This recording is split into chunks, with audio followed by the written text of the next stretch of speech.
আজকের আমি করব কুচো চিংড়ির পকোড়া।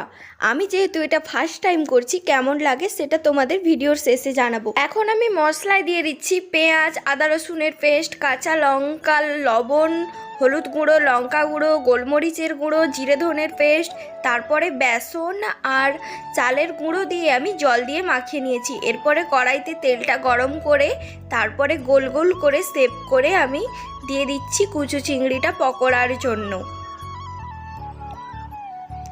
এবার ওয়েট করব কখন এক পিঠটা ভাজা হয়। এক পিঠ ভাজা হয়ে গেলে আমি আরেক পিঠটা ভালো করে লাল করে ভেজে নেব।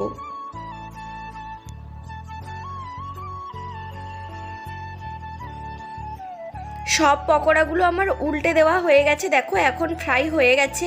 এখন আমি তুলে নিচ্ছি আর প্লেটেও সাজিয়ে দিয়েছি। এটা কিন্তু খেতে দারুণ হয়েছিল, তোমরা অবশ্যই একবার বাড়িতে ট্রাই করো। বাই।